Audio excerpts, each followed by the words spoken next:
Salut à tous, j'espère que vous allez bien, j'espère que vous allez mieux depuis hier soir, depuis ce fameux match. Il n'y avait pas grand monde hier à l'appel du débrief, je peux le comprendre. C'était un match difficile. Donc aujourd'hui, FAQ, les amis, on y va, c'est parti.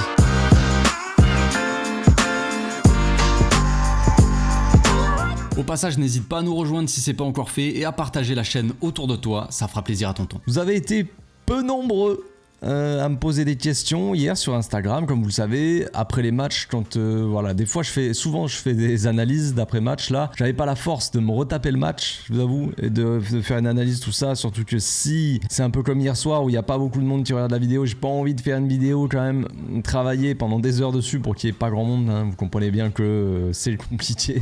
Donc on va faire ça, on va faire la FAQ cette fois-ci. Donc comme d'habitude, vous connaissez le principe, j'ai mis une boîte à questions dans ma story sur Instagram. Pour ceux qui y participent, j'essaie de répondre à un maximum de questions. Je peux pas tout prendre, j'ai pas le temps de tout prendre, mais on va y aller. On va essayer de prendre un maximum de questions. Première question de Barcelona Camp qui dit: pour moi il y avait penalty, pied à terre, mais n'a pas joué le ballon. Ouais, c'est compliqué cette histoire de penalty. Bon voilà, de toute façon quand on voit le match, on se dit que le penalty, il faut pas uniquement compter sur ça pour gagner un match comme ça, hein. Les problèmes sont ailleurs évidemment, mais c'est vrai qu'on peut se poser la question, est-ce qu'il y avait penalty, tout ça. Moi, quand j'ai vu le match hier, je n'ai pas parlé dans le débrief, mais quand je vois le match hier, je me dis, ouais, il y a penalty, tu vois. Après, c'est assez léger quand même comme contact, et surtout, moi, ce que je retiens, surtout ce que je vois, si on veut être 100% objectif quand même, on peut se dire qu'il y a une petite faute de Cancelo avant, en fait. Et ça, l'arbitre n'a pas vraiment regardé ça. Moi, ce qui m'étonne, en fait, c'est qu'ils ont annulé le penalty en disant qu'il n'y avait pas de contact avec Lamine, ou en tout cas que le contact était trop léger, peut-être, mais ils n'ont pas parlé du contact de Cancelo avant, tu vois. Enfin, l'arbitre, il n'a pas vraiment regardé. Pour moi, c'est plus faute de Cancelo avant, et après, c'est un peu léger, mais pour moi, il y a quand même contact. Parce que, mine de rien, le joueur, il tacle, et son pied, il touche le pied de Lamine, tu vois, l'avant du pied, et ça lui fait peut-être planter le pied dans le sol, tu vois, donc ça le bloque, donc forcément il est déséquilibré, tu vois. Ça peut être un contact léger, mais ça peut quand même déséquilibrer le gars et offrir un penalty. Maintenant, c'est pas non plus un scandale, je veux dire, il y a pire que ça. Pour moi, il y a eu des agressions hier qui n'ont pas forcément été sifflées, des fautes, des attentats, un attentat sur Lewandowski là, violent, le gars il lui marche sur la cheville carrément, il y a carton jaune, je crois, normalement ça vaut un rouge, donc voilà, c'est plus ça qui me choque moi que vraiment le penalty en lui-même. Ensuite, question de la frite qui dit: ta solution face au bloc bas afin d'éviter que les équipes noient le terrain et imitent le Celta Vigo. Ouais, le terrain était dégueulasse. La solution face au bloc bas, les amis, c'est toujours la même. Enfin, il n'y a pas qu'une solution de toute façon face au bloc bas, il y en a plusieurs de toute façon. Quand on regarde, qu'est-ce qu'il faut face au bloc bas? Il faut de la vitesse, il faut toucher, faire une ou deux touches maximum, tu vois. C'est ce que dit Xavi à chaque fois, hein, mais bon, après c'est entre ce que veut le coach et ce que font les joueurs, c'est quand même bien différent. Puis entre ce que il y a la théorie et la pratique, forcément en théorie t'es censé faire ça, mais dans la pratique il faut que sur le terrain tes joueurs puissent le faire, arrivent à le faire. Mais évidemment c'est faire un minimum de touches de balle, mettre de la vitesse, des changements de rythme aussi évidemment, parce que si tu restes tout le temps lent ou t'essaies tout le temps d'être rapide, il y a pas de changement de rythme, donc tu vas pas déstabiliser le bloc adverse. Si t'as un bloc que tu endors, on va dire, à l'époque on faisait très bien ça, parce que évidemment on avait des dynamiteurs comme ça, des mecs qui faisaient des changements de rythme et qui étaient les meilleurs là-dedans. On avait Iniesta et Messi principalement, qui étaient des monstres en termes de changement de rythme. Tu vas endormir l'équipe, tu vas jouer lentement, et puis d'un coup, tac, accélération, Messi va déclencher, principalement c'était Messi, mais Iniesta savait aussi le faire, c'est ça qui apportait cet équilibre aussi. On avait ce danger qui venait de la droite et ce danger qui venait de la gauche. Iniesta le faisait plus, on va dire, au cœur du jeu, il l'accélérait d'un coup, puis, enfin bref. Mais t'avais des changements de rythme comme ça qui cassaient un pressing, tu endors l'équipe et tac, t'attaques d'un coup, tu changes de rythme, bim, t'accélères toutes les choses, les mecs ils ont pas le temps, d'un coup ils sont pris au dépourvu.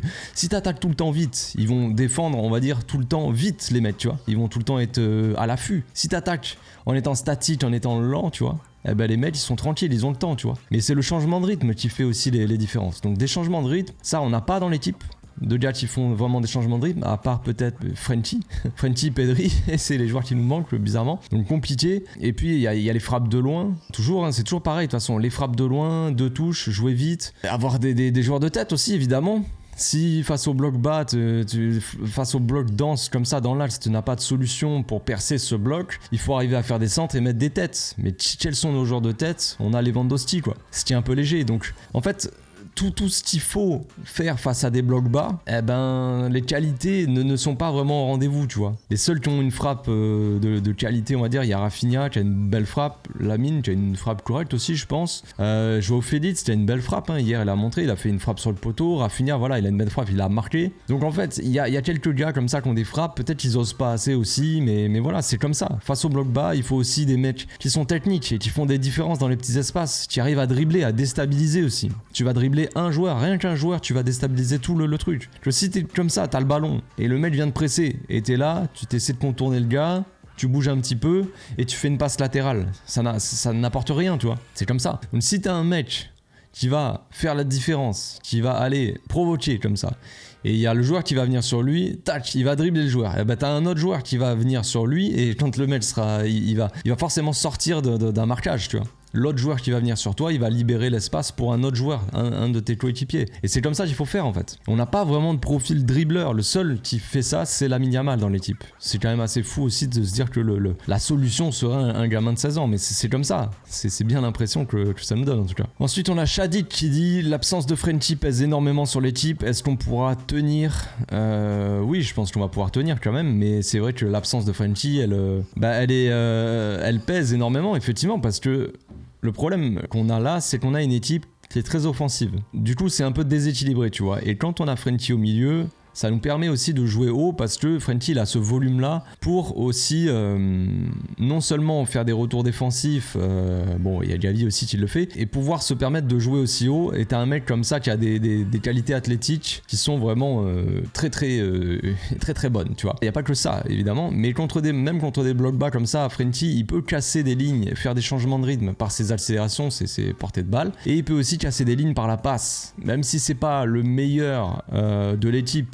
en termes de passes, enfin en termes de passes vraiment très dangereuses, tout ça au cœur du jeu, je dirais que c'est plus Pedri, peut-être Gundogan aussi qui sont intéressants là-dedans, mais voilà, il le fait, au contraire de Romeu. On va prendre l'exemple de Romeu qui est très décrié depuis hier soir, mais ça c'est logique vu le match, mais Romeu il fait pas de passes vraiment qui cassent des lignes, des passes dangereuses, tu vois. Que Frenchie contre le Celta Vigo par exemple, il en a fait quelques-unes qui apportent quand même beaucoup de solutions, tu vois. Donc c'est ça aussi qui nous manque, c'est aussi la tenue de balle, tu vois. On a des joueurs quand ils provoquent balle au pied, arrivent pas forcément à garder les ballons, ils vont perdre les balles facilement. Frenchie, c'est pas son cas. Il a très peu de déchets, très peu de pertes de balles, très peu de déchets dans la passe, très peu de déchets dans les dribbles. Il y a très peu de déchets, c'est Frenchie. C'est un joueur qui est assez complet, qui est assez, on va dire, qui est presque parfait, on va dire. Donc forcément, ça te bonifie tout un collectif, c'est assez logique. Ensuite, on a Djibril qui dit, je trouve Rafinha meilleur à chaque fois qu'il est titulaire ou qu'il rentre, il est décisif. Ouais, tu trouves Rafinha meilleur, quoi, tout simplement. J'avoue que Rafinha, il a fait un bon match. Le truc avec Rafinha, c'est que non seulement il a des qualités dont des fois on a besoin contre des blocs bas comme ça, je l'ai dit, la solution ça passe aussi par la frappe et c'est ce qu'a fait Rafinha. Il a récupéré le ballon, il y va, il attaque l'espace et il est à l'entrée de la surface, il tire. Rafinha c'est pas énorme mais c'est celui en Liga qui marque le plus en dehors de la surface. Donc déjà c'est un bon point quand on voit face au bloc bas qu'on a du mal. Rafinha c'est peut-être aussi la solution, tu vois, et lui dire frappe, tu vois, tente. Dès que t'as la balle, dès que t'es proche de la surface, tente la frappe. T'as une bonne frappe, Rafinha, mon petit Raphaël. T'as une bonne frappe, donc dès que t'es à l'entrée de la surface, tente ta frappe. Et puis on verra, si ça passe, tant mieux. Si ça passe pas, tant pis, tu retenteras après. C'est comme ça. Faut pas uniquement frapper dès que t'as le ballon, évidemment, mais il faut le tenter. Donc voilà, Rafinha est un joueur aussi important dans l'équipe, je l'ai déjà dit, même si c'est pas le meilleur, on va dire, ailier en termes de percussion, de dribble. Forcément, Lamine, c'est notre meilleur dans le domaine, mais comme je l'ai dit dans l'avant-match, j'ai dit pourquoi pas tester Rafinha dans l'entrejeu, tu vois. En fait, concrètement, il va falloir quand même trouver des solutions face au bloc bas, comme l'a demandé la Frite tout à l'heure. Et la solution, c'est aussi ça, c'est que Auriol, on voit qu'il apporte pas face au bloc bas, parce qu'il est trop lent, parce qu'il fait pas de passes dangereuses, parce qu'il n'apporte pas non plus finalement d'équilibre en fait à cette équipe. Une équipe très offensive, c'est bien, mais derrière, défensivement, t'es censé apporter un équilibre, censé aussi presser dans les transitions, moins te faire avoir dans les transitions, c'est à ça que te sert ton milieu défensif. Alors c'est compliqué, il peut pas tout faire tout seul non plus, hein, on va pas abuser, mettre tout sur les épaules de Romeu, mais on voit qu'il l'apporte pas finalement, pas assez en tout cas. Donc en fait, quand on est face à des équipes comme ça, où t'as une possession assez monstrueuse, où l'équipe d'en face elle joue pas spécialement. La chose à faire, c'est de faire redescendre un petit peu de Gundogan, tu vois. Mettre Gundogan, faire partie, parce que Gundogan, on voit aussi qu'il a du mal face au bloc bas comme ça. On voit qu'il a du mal, il peut pas tout faire tout seul, tu vois. C'est ça le problème. Derrière, il n'y a pas de joueurs vraiment qui peuvent organiser le jeu et qui peuvent lui donner lui fournir les ballons, tu vois. C'est ça le truc aussi. Il y en a plein qui critiquent Gundogan, ça me fait un peu rire, comme s'il était devenu mauvais, tu sais, du jour au lendemain. Non, c'est que la différence avec le Gundogan de City, c'est que derrière lui, il y avait des doubles pivots, il y avait Rodri, frère. Surtout Rodri, qui est le meilleur joueur du monde actuellement quand même. Donc forcément, c'est compliqué pour lui. Il y a toute une équipe, tout un collectif. Donc Gundogan, il touche les ballons, et s'il touche pas beaucoup de ballons dans le match, c'est pas grave si on le voit pas Gundogan, parce qu'il y a machin qui va faire le jeu, il y a l'autre qui va marquer, il y a l'autre qui va dribbler. Voilà, nous au Barça c'est compliqué. Gundogan il a des qualités. Dès que le jeu passe par lui, il bonifie tous les ballons. Le problème qu'on a avec un Gundogan quand on joue face au bloc bas comme ça, qui est très proche de l'attaque, c'est qu'il touche pas assez de ballons en fait. Donc il peut pas bonifier les ballons finalement. Donc il vaut mieux qu'il redescende un peu plus bas, qu'il soit à la construction. À côté de lui il y a Gavi, à côté de lui il y a Cancelo, et voilà, les trois ils se baladent, ils font comme ils veulent, un peu de liberté, tu vois, mais il faut qu'ils touchent, faut que tous les ballons passent par Gundogan, parce que c'est lui le cerveau de l'équipe concrètement actuellement. C'est comme ça. Et ensuite Rafinha en milieu intérieur à la place de Gundogan. Et Rafinha il se rapproche de la surface, il pourra faire parler sa frappe, sa bonne qualité de frappe et ses qualités de passe aussi. Pour moi, c'est un peu la solution, ça me paraît assez évident, ouais. Ensuite, on a Bertrand qui dit le surarrosage du terrain, on en parle. Est-ce possible de faire ça dans d'autres ligues? Alors ouais, moi j'avais pas capté, enfin je sais pas si c'est fait exprès. Est-ce que ils ont vraiment arrosé le terrain en faisant exprès? Parce que moi je suis arrivé hier, bon j'ai fait mon live d'avant-match comme d'habitude, donc j'arrive, j'allume le match direct à 1 minute près et le match il part, tu vois. Donc j'ai pas entendu les mecs parler avant, tu vois, Omar, Benjamin, qu'est-ce qu'ils ont dit, tout ça, mais moi j'ai cru qu'il avait plu, tu vois. Je suis peut-être idiot, mais j'ai cru qu'il avait plu, mais effectivement non, quand on regarde la météo à Majorque il fait plein soleil, donc non, il a pas plu et le terrain était complètement trempé. Donc là c'est pas la première fois qu'on voit ça, les amis, hein. Rappelez-vous à l'époque, pour ceux qui étaient là, à l'époque Guardiola-Mourinho, quand Mourinho, alors je sais plus si c'était à l'Inter ou au Real Madrid tout simplement, ou alors peut-être que je me trompe d'équipe, mais il y en a qui avaient fait exprès de laisser la pelouse très sèche et très haute.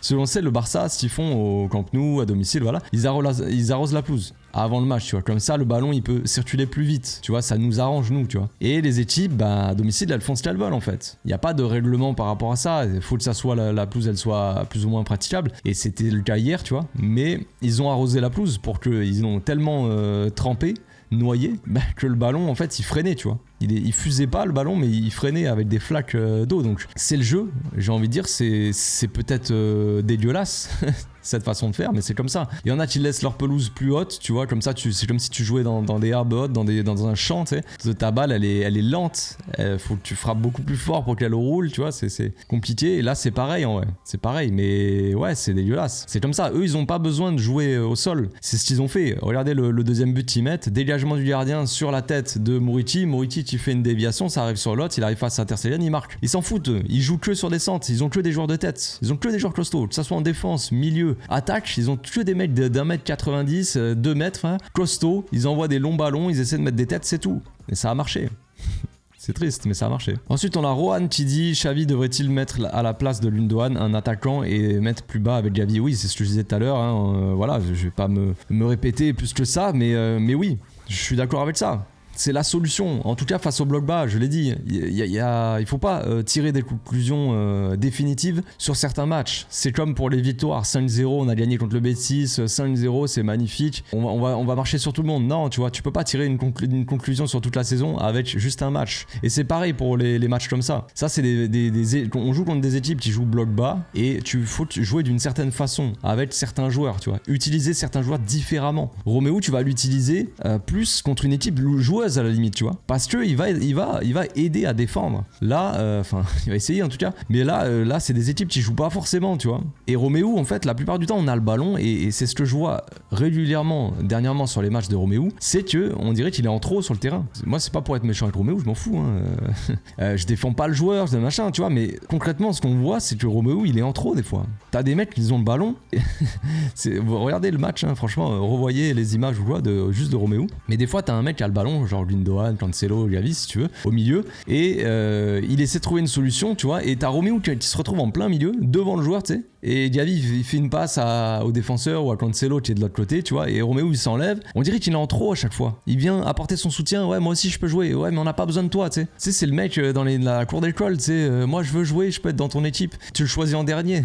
Parce que c'est le mec un peu en trop, tu le mets au cage normalement, mais bon, là il y a Ter Stegen, mais bon, vu le niveau de Ter Stegen, en vrai, pourquoi pas essayer Roméo au cage, hein. Je plaisante, ça va, je plaisante. Ensuite, on a Pitatoni qui dit Oriol Roméo il fait peur, doit-on le titulariser contre Porto dans un stade aussi hostile? Bah en vrai tu vois, Porto pour le coup c'est une équipe peut-être plus joueuse et tu vas avoir plus besoin de Roméo, tu vois, c'est ça le truc marrant quoi en fait. C'est contre des équipes comme ça, il y a moyen que Roméo soit plus utile en fait que contre des mecs contre Maillard quoi, qui jouent comme ça, bloc bas, on verra bien. Ensuite question de Jérémy qui dit tu penses pas qu'il faudrait envisager un ailier type Lamine à gauche pour le futur? Ça c'est une bonne question. Je vais compléter ta question. Est-ce qu'il faut pas se poser des questions concernant Baldé et son rôle dans l'équipe? Je dis pas qu'il faut enlever le Baldé du 11, mais Baldé en tant qu'ailier, on voit quand même qu'il a du mal. Ça me paraît quand même assez évident. Quand on regarde les meilleures équipes d'Europe, on va dire les équipes qui font un bon pressing, qui subissent moins en contre-attaque et qui arrivent à poser le jeu, leur jeu, tout ça, eh bien on voit des équipes comme City, comme Arsenal, comme le Bayern, tu vois, ils utilisent pas forcément en ailier un latéral, tu vois. C'est aussi pour ça, je pense, à cause de nos deux latéraux. Alors c'est pas à cause d'eux en soi, c'est à cause du système. Mais c'est parce que nos deux latéraux ils jouent comme ça qu'on se fait autant ouvrir en contre-attaque. Baldé est utilisé comme ailier, donc pour les retours défensifs c'est très compliqué. Si on perd la balle quand Baldé est très haut par exemple, mais on n'a pas eu le temps vraiment de se mettre en place, parce que le problème c'est ça aussi, si on veut faire un contre-pressing efficace, il faut que l'équipe elle soit bien en place pour pouvoir justement quand tu perds la balle, t'as des joueurs, c'est ça le principe hein, les gars du jeu de position, c'est de se positionner en fonction de si tu perds la balle, bah t'as 3-4 joueurs autour du porteur de celui qui récupère la balle pour le presser direct et l'enfermer et récupérer la balle comme ça. Si t'as pas le temps de te positionner bien comme il faut, tu perds la balle et derrière tu fais pas un pressing assez efficace. C'est assez clair et évident. Et donc Baldé, si tu perds la balle quand lui il est trop haut, tout ça, il faut qu'il redescende, il faut qu'il fasse des allers-retours, c'est compliqué. Et en plus de ça, en tant qu'ailier, il est pas performant du tout et c'est compliqué pour lui défensivement. Après on a Cancelo qui joue très haut aussi, qui joue au milieu et c'est pareil, tu vois. Si on se fait attaquer sur ce côté-là, Cancelo il est trop haut pour redescendre. Donc on a le défenseur central qui est obligé de venir défendre et il ouvre l'axe, tu vois. Donc c'est très compliqué. Très compliqué. Et quand tu vois les équipes comme City, comme Arsenal, tout ça, ils ont des vrais ailiers, gauche et droit. Et ils utilisent autrement. Regardez City, ils attaquent à 5 aussi. Nous, on joue en 2-3-5. City, ça arrive très souvent qu'ils jouent en 2-3-5 aussi quand ils ont le ballon. Vraiment, ils attaquent de manière très offensive. Ils ont Walker qui vient beaucoup à droite d'ailleurs, à l'image de Baldé, mais sauf que Walker est un joueur quand même beaucoup plus complet, avec un QI football quand même beaucoup plus important que Baldé, c'est ce qui est normal hein, d'un côté vu l'âge, mais bon, ça n'explique pas tout. Donc je sais pas si City c'est un bon exemple, vu que Walker attaque souvent, mais c'est arrivé quand même qu'il y ait, on va dire, des ailiers qui collent la ligne, tu vois, et c'est par exemple à City, regardez, c'est Stones qui vient au milieu, tu vois. Nous, c'est notre latéral qui monte sur l'aile, mais il joue tellement haut, tu vois. Quand Stones s'il monte, par exemple, c'est moins dangereux. C'est moins dangereux pour la défense de City parce que c'est le défenseur qui vient dans l'axe, tu vois. Il monte juste d'une position. Et évidemment, des fois, il monte carrément très haut, mais il vient juste de la défense au milieu de terrain, en double pivot, tu vois. Donc, s'il faut défendre, il a juste à redescendre d'un cran, tu vois. Baldé, il monte de 2 crans, tu vois. Il joue pas au milieu, il joue carrément en attaque. Et il joue vraiment très haut, tu vois, il colle la ligne. Donc, s'il faut qu'il redescende vite, c'est compliqué derrière. Donc, c'est pas évident. Il va falloir, oui, peut-être trouver un ailier gauche, peut-être arrêter d'utiliser Baldé comme ça aussi. Je sais pas si Baldé doit essayer de... C'est quelque chose qu'on voit régulièrement, mais Baldé, finalement, il déborde pas tant que ça. Baldé, il fait des courses vachement à l'intérieur du terrain, dans le demi-espace finalement. Donc est-ce qu'il faut pas utiliser Baldé comme un joueur de demi-espace? Je sais pas si c'est la solution. Pourquoi pas essayer? Pourquoi pas essayer? Ensuite, on a Anas qui dit Roméo pas au niveau sans Frenchie. C'est ça aussi, ouais. Roméo, c'était un peu le... En fait, de base, on joue en double pivot pour que Frenchie soit dans de bonnes conditions. De base, c'était ça. Maintenant, on joue à 3 milieux parce qu'il y a Cancelo. Donc ça change un petit peu. Mais le double pivot, c'était pour que Frenchie soit dans les meilleures conditions. Et d'un autre côté, ça a aidé aussi Busquets, la saison dernière, à être moins exposé sur les contre-attaques, de manière défensive. Et là, maintenant, on s'est dit, on va garder Frenchie comme ça. Et il faut trouver un mec un peu comme Busquets, entre guillemets, plutôt un milieu défensif, on va appeler ça comme ça, parce que c'est pas du tout comme Busquets, Roméo, hein, faut pas abuser. Donc un milieu défensif, comme ça équilibre, tu vois. Frenchie peut garder cette liberté liberté, pouvoir attaquer, et il y a toujours Romeo qui reste pour défendre, tu vois, dans cette position stable de milieu défensif, tu vois. Et là, en fait, il n'y a pas Frenkie, tu vois, donc Romeo est plus forcément utile par rapport à ça. On voit Gavi qui est très très important, qui prend beaucoup d'importance dans ce milieu de terrain. Alors au retour de Frenkie, pourquoi pas tester, à la limite, si on joue en double pivot, ce qui n'est pas forcément le cas, mais un double pivot Frenkie-Gavi finalement, avec un Gavi qui reste un peu plus bas. Quand on aura le retour de Pedri, quand on aura le retour de Frenkie, quand on arrêtera d'avoir des blessés tous les 2 minutes, je pense que Gavi va prendre beaucoup d'importance à la base du jeu. Vraiment ce côté défensif, un peu milieu défensif, construction aussi. Il est en train de prendre une importance là-dedans assez folle. Voilà, il est en train de faire fermer des bouches aussi, parce qu'il y en a plein qui le critiquaient, disaient que c'était un mauvais joueur. Mais je pense que Gavi, voilà, il va être important là-dedans, et dans la saison, va falloir peut-être commencer à mettre en place, si on veut un milieu à 3 avec Cancelo, qui vient s'intégrer au milieu, un milieu Cancelo, Frenkie, Gavi, ça peut être sympa. Ça peut être très sympathique. Question ensuite de Greg qui dit Araujo, je le trouve moins rassurant qu'avant depuis sa blessure, sans parler d'Inilo. Ouais, c'est compliqué. Après, les gars, quand même, soyons sérieux 2 secondes. Araujo, il revient, c'est son 2e match de retour depuis sa blessure. Donc, moins rassurant depuis sa blessure. C'est surtout qu'il faut qu'il reprenne le rythme. Inigo Martinez, c'est pareil, il a aucun rythme, tu vois. Donc, c'était peut-être aussi risqué de mettre Araujo et Inigo Martinez en même temps alors qu'ils sont à court de rythme. Ce que j'avais dit dans mon avant-match, moi j'avais mis Araujo et Inigo Martinez, mais j'avais dit quand même, ça peut être dangereux en termes de rythme. Peut-être qu'ils ont pas assez de rythme les deux, tu vois. Donc, compliqué. Mais voilà. Mais après, il y a aussi une chose différente avec par rapport à Araujo, par rapport à la défense, par rapport à la saison dernière, c'est que la saison dernière on jouait à 3 derrière, constant. On jouait avec Koundé, Araujo, Christensen. Là on joue plus qu'à 2 défenseurs, donc forcément les défenseurs paraissent moins rassurants parce que derrière t'es exposé de fou quoi.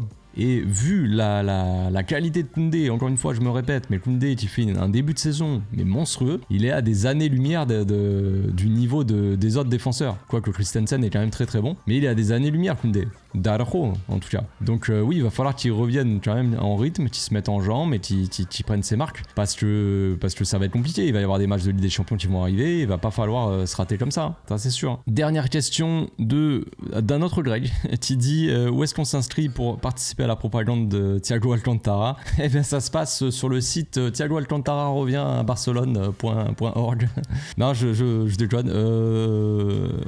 Super van de merde d'ailleurs. Non, franchement oui, j'avoue, mais vous connaissez de toute façon mon avis sur Thiago Alcantara. Je pense qu'il ferait du bien à ce milieu-là pour la construction en fait. Si on parle beaucoup de Gundogan qui doit redescendre, mais mettez un mec comme Thiago Alcantara à la place de Romeo, à côté de Frenkie, vous n'êtes pas prêts.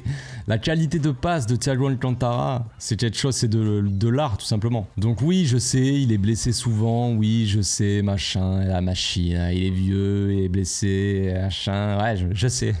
Je sais, mais je m'en fous. Je l'ai déjà dit, je m'en fous complètement. Il n'y a pas de... Je n'ai qu'amour pour Thiago. Je ne suis pas objectif avec Thiago, c'est comme ça. C'est comme ça. Moi, je suis pour un retour de Thiago. Je sais pas quand, mais j'aimerais bien qu'il revienne en tout cas. Voilà, je pense que j'ai fait le tour, les amis. On se retrouve demain probablement pour l'avant-match contre Séville. Et oui, déjà, on enchaîne les matchs. C'est aussi pour ça qu'on a fait peut-être un match de mauvaise qualité. C'est qu'on est obligé de faire tourner, tu vois. Xavi est obligé de faire tourner. C'est comme ça. Il se tient à ses rotations. Il a dit, il préfère faire des rotations que d'avoir des joueurs blessés. Et ça donne des matchs qui sont un peu plus compliqués. Mais c'est comme ça. Soit tu fais tourner et t'as des matchs plus compliqués, c'est comme ça parce qu'on n'a pas un banc de fou. Soit tu fais pas tourner et tu crames tes joueurs et ils sont blessés après et ils seront pas en forme, tout ça. C'est un choix les gars, c'est comme ça, la saison elle est longue et les matchs s'enchaînent tous les 3 jours. On n'a pas le choix. On se retrouve demain, d'ici là, passez une très bonne journée. Ciao.